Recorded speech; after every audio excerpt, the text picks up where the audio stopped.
All right, we're back with FTF Canada's Inside Look, and today we're speaking with UBC men's soccer head coach Michael Mosher. Mike, welcome. How are you doing? Yeah, good. Thanks for having me on, Adam. No problem. So first question we'll get to is I'd love to know a little bit more history about the program. Obviously, UBC is a hugely historic school in the CIS, and we'd love to hear more about it. Yeah, we're U Sports now. We've been U Sports. Sports the last few years, but yeah, I mean we've had a lot of success as a men's soccer program over the years. Certainly, I mean we've won 13 national titles to our name, going all the way back to 1974, which was our first. We've won 20 Canada West championships, and those are our conference championships. Our last national titles was back to back in 2012 and 2013. So we're trying to get back to the top of the heap. We've been close over the last many years. We've sort of been at our national tournament very regularly over the last 10 or so years as a result of our success in our conference. So yeah, on the field we've had a terrific amount of success, and the most winning program in Canada. Fantastic. And I know you kind of have a really interesting personal history with UBC, or I think your father preceded you with the head coaching position, right? Yeah, that's right. Yeah, my father was a men's soccer coach from 1986 until 1996, which is when I took it on. I'd been served as an assistant coach for a couple of years with him, and then during a time when he took on both programs, both the men and the women's program, for a few years, and on top of a lot of other duties he was doing at the university. And after 2 years of it, he was ready to not have two programs. His plate was just too full. So yeah, the rest is history. I've been head coach now for 24 seasons since 1996. Fantastic. So one of the important qualities for footballers to have, what are the things that you're looking for regards to an overall quality across all positions, footballing wise? So attackers, midfielders, defenders. Yeah, I mean, quite simply, we're looking for players that can make an impact. We have a history of being one of the stronger teams in our league in Canada, and thus the competition to be in our squad it's pretty strong. But yeah, we're looking for impact players. I think in terms of if you want to look at individual qualities, I mean, first and foremost is just technical ability. We're a team that is in possession of the ball. We want to keep the ball as much as we can, and thus you need to have good technical skills to be able to maintain possession. How can you impact the game in 1v1 situations, going at players to create scoring opportunities for yourself and for your teammates, 1v1 defensive situations if you're a defender. Yeah, so really just in every spot, we're looking for players that can have an effect upon the game in a positive manner, and that have something that sets them a little bit apart from the rest. We always say, what's your X factor? What do you bring, to the table that makes you a little bit special? We might have, I always say it's okay to have a player that can really affect the game in a positive way, attacking. And somebody might say, oh, well, yeah, but he's not very good defensively. Well, that's sometimes the case with a good attacking player. But if we can use that player for 60 minutes, and that player goes past players on a regular basis and creates scoring opportunities, then we'll put somebody in for the last 30 minutes because we're up 1-0. Somebody that's maybe more trusting, that we can trust a little bit more defensively. So, what do you bring to the game that makes you a little bit different? What separates you based upon your position. And I think that kind of leads into the next, the next part of that question, where you talked about, especially an offensive player with an X factor. What would those X factors be based on? Obviously attacking players, you're looking for someone who's positively going forward, but you might also be able to offset that with someone with an X factor defensively that's just that good in those 1v1 situations. Maybe they can take on a little bit heavier of a defensive load to kind of offset that. Yeah, you mean like as an attacking player? Yeah, Yeah, attacking, midfield, yeah, for sure. defending. For sure. Like I mean, obviously, first and foremost, you're looking at, in an attacking player, how can you score? Can you create? Can you have an effect upon the game there? But we're a team that's often looking to press teams high up the pitch, and we'll take into account, an attacking player that has a high work rate to go and win the ball back higher up the field. I mean, there's terrific examples now in world football where you see players like Mo Salah, or you see players like Messi, going and hunting the ball back. Gosh, if those guys can do it, then we can ask of our attacking players to do that too. But that is an important thing that we're looking for, and is work rate off of the ball to go and win it back for sure. Yeah, those are two pretty good examples, I guess. One big thing outside of football, what kind of individual characteristics are you looking for in incoming athletes? Intelligence. Intelligence is at or near the top of the list. To be at our school, it's not easy. It's not easy. It's not an easy school.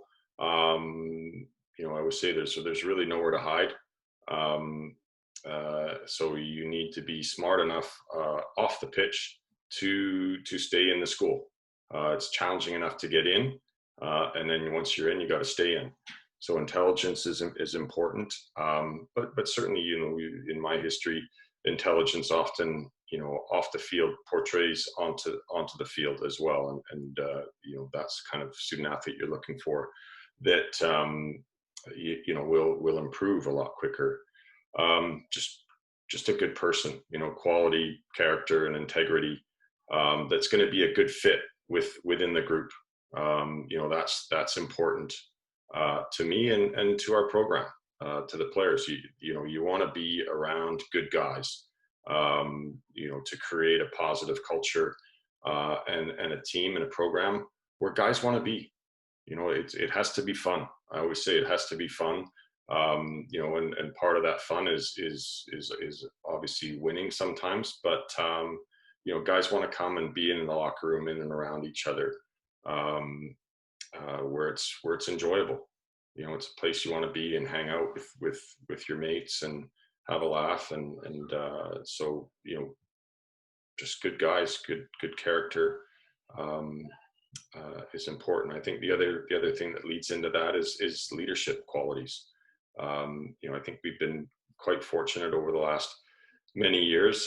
We've had a pretty good culture within the group, and then as players become more senior within the group, they take on those leadership roles and set an example. And really, at the end of the day, the players drive the culture. The players drive the culture, and becomes something that just turns over year after year after year, if you've got the right players and setting the right examples through positive leadership. Okay. So now, before a player commits to your program, what's the kind of academic standard that they would require to obtain additional funding? So any financial aid? Yeah, I mean, like I said, it's our academic standards to get into the school, first and foremost, it's high. Most of our programs are very much in demand. So the academic standard is in most cases it's probably 84% or higher. And then you got programs like commerce and engineering, which would be 90% and higher, just to get in. So, in terms of realizing academic funding, it's really competitive. It's really, really competitive. I mean, you're probably, to get any sort of academic funding, just to get in the door and be considered, you're probably looking at having an average of 94% or higher. And even having a 94 average is no guarantee of academic funding. So, it's I often will say to individuals is, you can't really count on that academic funding being there. And if that's what's really important to you, then be prepared that it may not be coming. Okay. Now they've done the first bit, they've got into the school. And now to remain eligible, what kind of individual GPA requirements are there? Yeah, I think that's one area where, if you compare Canadian schools versus American schools, there's a little bit more flexibility in our system in terms of remaining eligible. Like, we don't have a hard GPA that you have to maintain to be eligible. Really, in our system, to be able to play as a student athlete, you need to be in 3 courses per term to be eligible to play. And then to be eligible to play the next year, you need to pass a minimum of 6 courses, which equates to 18 credits. So that's really the piece that from an eligibility standpoint. So okay, so yes, there's no hard line. You need a 2.0. There's nothing. Correct. That just makes sure you Yeah. pass. As long as you're still in the school, as long as you're in the school and eligible to return to the school, and you've passed your 18 credits, you're good. Okay. Now you mentioned this earlier. This is something that you talked about for the incoming players. You talked about culture. Now, how important is it for freshmen to understand their place in the established program culture to make sure that they're contributing? Yeah, I think, well, it's hugely important. I mean, I think you come in as a young player, and you've got to earn the respect of the group. And I think my advice always to young players is go in, put your head down, and work hard, and by and large keep your mouth shut. If you go in and you put in the work, and keep your nose clean, then you will earn the respect of the other players.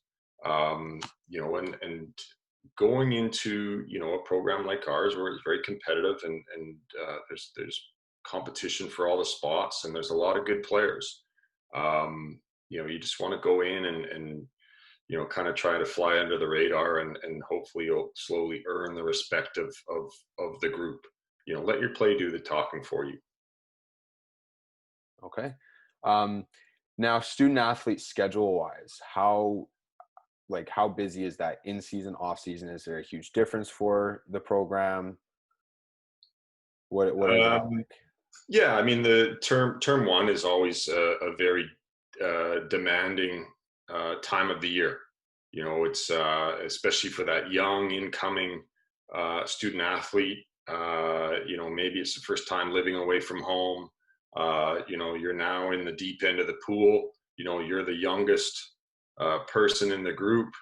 And you're training maybe more than you've ever trained. You're training, 4 days a week and 2 games, probably doing something on the off day, maybe recovery or what have you.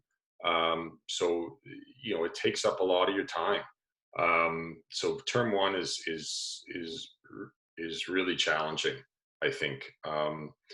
Term 2, oftentimes, at least the young person has their feet on the ground a little bit more, and it's not quite as much of a whirlwind. And a little bit more what to expect, and it's outside of the competitive season. But term 2 for us is still pretty busy. 2 or 3 sessions a week in the weight room, and often start with 2 sessions on field, build that up very quickly to 3 sessions on field. And by the time that sort of late February and early March hits, we're still 2 sessions in the weight room, 3 or 4 times on field, and a game. So we maintain a pretty busy schedule, even in term 2. Maybe January is not quite as busy because we're not really playing any games in January. We're kind of just focused more upon getting them back on the field and getting them fit and building ourselves up, towards that match fitness. But I think that's again, if one of the beauties of the Canadian system is how many games we can play in our second semester. So we will usually play about a dozen games in term two. Okay. And now again, like building off what you said there about how big of a whirlwind it is for incoming players and incoming freshmen, what's the most important aspect that you think for the student athlete lifestyle? What do they need to figure out immediately? Well, I think again, I go back to work hard and be humble. Kind of know your place, work hard, put in that shift, on the field, off the field, you know, come in and take care of making sure the balls are pumped up and the balls come off, or water bottles, and sort of those kind of duties. Earn that respect. Um, you know, that's the quickest way is to earn the respect of the group and start to make your way in. I think obviously time management is massive. It's huge for any student, but especially a student athlete. When you're in that term one, you're giving up 15 to 20 hours a week of your time for training and games and meetings and travel and so on and so on. And I always say to our guys, you guys are different from any other student. They're going to class and doing their studies, and they've got more time for social activities perhaps, whereas whatever they're doing from an academic standpoint, you're also giving up like 15 to 20 hours a week for your training. And then, outside of that, you need recovery time, you need rest, you need proper sleep, proper diet, and then your own studying. So time management is for me, probably the biggest skill for any student athlete, but it's really imperative for the first year player coming in. Yeah, really important. So now with regards to transfer players, kind of what advantages do you find that you get, whether it's, from any school, whether it's a CCA school, another U Sport school, a CIS school, kind of what advantages do you find that they bring to your program? Yeah, I mean, we haven't had a history of a lot of transfers coming in over the years, but certainly we have had some.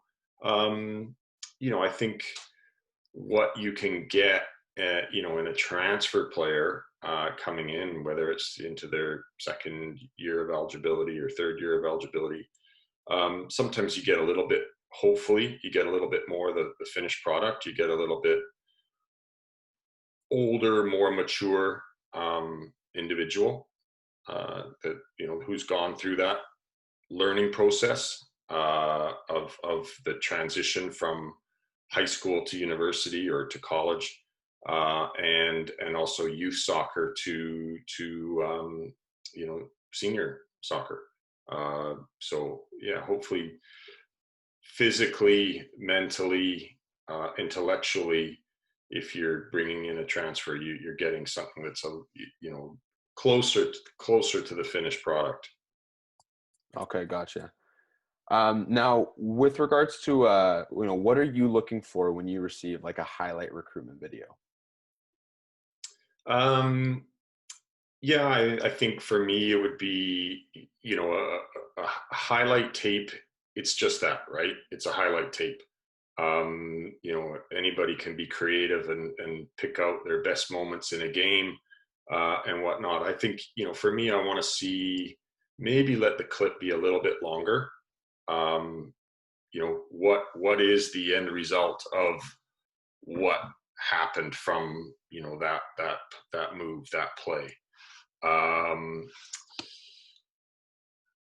It gives me a little bit more of an idea as well, in terms of the level of the opposition and the speed of the game when that clip's just a little bit longer, rather than just 5 seconds and here's what I did. Like, I want to understand a little bit more about the game in which you're playing.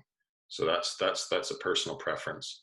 Again, a highlight video, it's something that, okay, can pique my interest a little bit. Okay, this guy's got, some technical ability, and so forth. But we all know that you take 7, 8, 10 games, and hopefully for anybody who's aspiring to be a university level player, there's going to be some moments that they can pick out. But the next step there is okay, I get a highlight video, but the next thing I'm going to ask for is okay, can you send me a link to watch half a game or a full game or what have you? And quite honestly, like, one or two, a couple more games.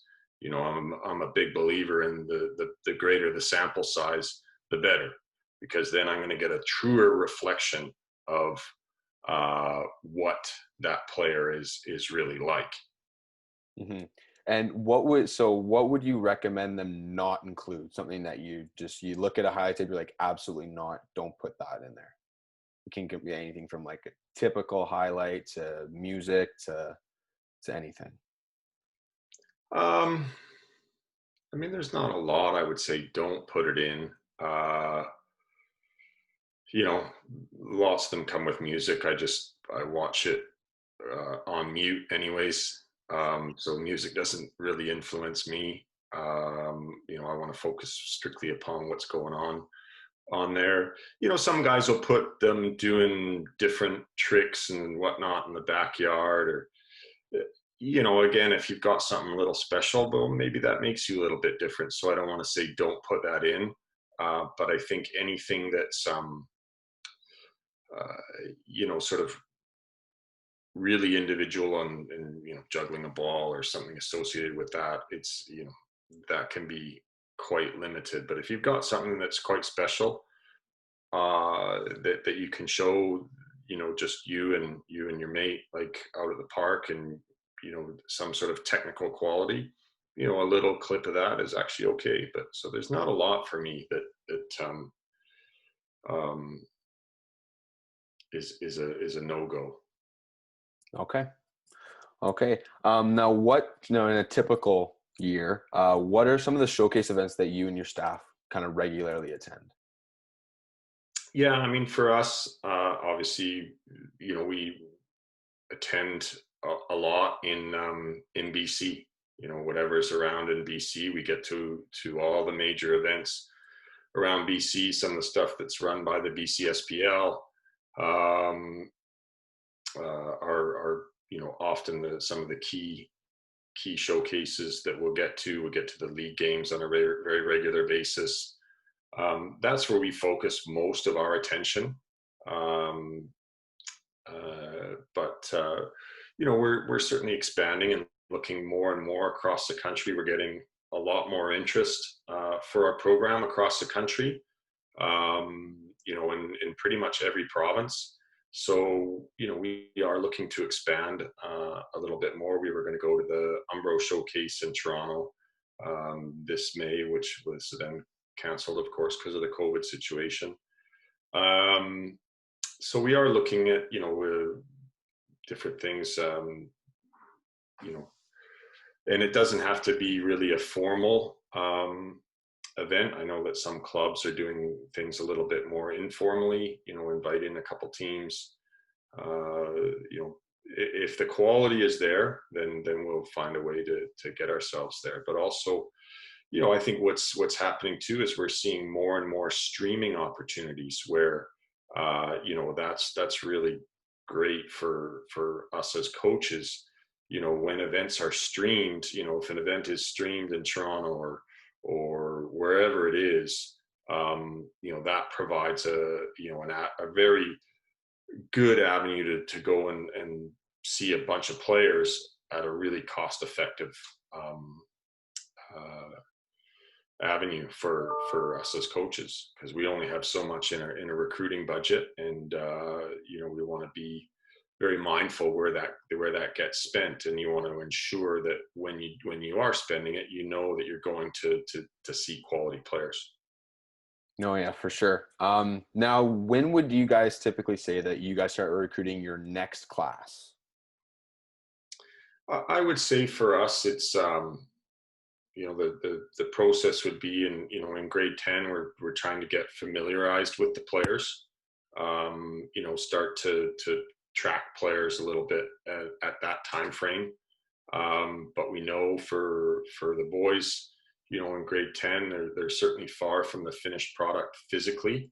There's a lot of growth um, physically that'll happen sort of in that year, and they're still growing upwards, and still need a year or two or more to fill out.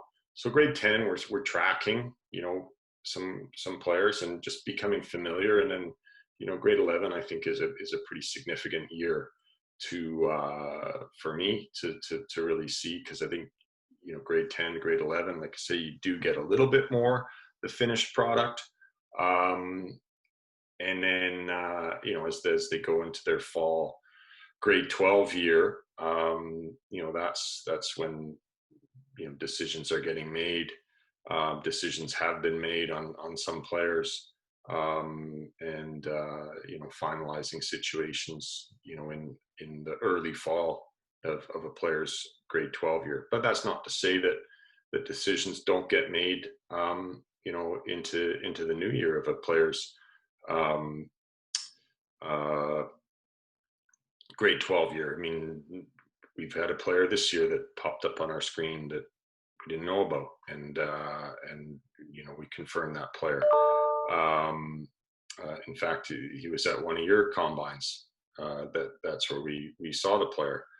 And that was February, wasn't it? February. Yeah. Yeah. Mid-February. Yeah, yeah, and so there's an example. And I think that player was already done his high school as well. He was into a gap year. But so yes, that's a sort of a typical timeline. But like I say, it's not that in our case that decisions are still getting made at times in January and February and even March of a player's grade 12 year. But most of it is done, probably by the end of November in somebody's grade 12 year. Yeah. Okay. And it's, I think that's good information for the kids to know that, grade 10 is kind of when that process starts, right? So that's kind of when the relationships and the familiarization of players and where they're playing kind of starts. So that's obviously great information for them to know. And just again, what are kind of the benefits that you found and experienced kind of recruiting at events such as the FTF Canada Combines, where you've got a mixture of players coming together and playing? Yeah, I mean, I think I just go back to sample size. The more opportunities we get to see players in live events, in full 11v11 gameplay, the more of those, the better. Like your combine with the FTF, it's just it's another environment in which to go and see them. And I think going back to my comment just about X Factor, it's a little bit of an uncomfortable environment. It's not your conventional environment where you're with your team and everything's kind of known and scripted and rehearsed and practiced going in. This is you kind of thrown to the wolves, and you're I always say good players should be able to shine in any situation. And in an FTF situation, you're in there, you're very unfamiliar with the players that are around you, and you've got to kind of communicate and coach with each other on the fly. And how will you stand out? For example, take a defender, okay, and all of a sudden you're in a back four with three other guys that you don't know, and you're a center back. Well, how are you going to organize that? That's what I'm going to look for. How does this guy communicate? And can he boss his back four? There's a key piece of being a successful center back. But if you're out there and you're in that unfamiliar, uncomfortable environment and you don't say anything, then that's kind of a negative. Yeah. Yeah, no, for sure. And just lastly, any further advice that you have for any young Canadian who's aspiring to join, UBC men's soccer? Yeah, I mean, I think again, I just come back to work hard and work hard and be honest. Work hard, be honest. Put in your shift. You never know when somebody is watching. Okay, you never know. Uh, and if one door closes, another one might be open just because you can't get into one squad. There's a lot of teams across the country that are always looking for players. We're in a tough situation right now as we come out of start to emerge a little bit out of this COVID situation. And I know that for grade 11 players, which would be the 2003 cohort, I'm sure there's some nervous moments, because it's a pretty critical year. It's an important year to get looked at by our program and all the other programs. The time will come. This is a funny year in terms of how recruiting is all going to work, but we will get back on the field, and the schools, ours included, are going to need players, and we'll come and find those games and opportunities once they're back up and running. But really, it's yeah, work hard, be honest, be patient. Okay, be patient. We're all getting as head coaches, we get bombarded with emails every day from players, and we've only got a certain bandwidth to answer all these emails. But and if we don't get back to you the first time, send it again. Send it again. We're not going to hold that against you at all. So send it again. Be persistent. Be patient, and opportunities will come. Okay, awesome. Thank you so much for joining us, Mike. We really appreciate it. And it's good to know and good to learn that little bit more about UBC's program. So thank you. Absolutely. Yeah, my pleasure. Thanks, Adam.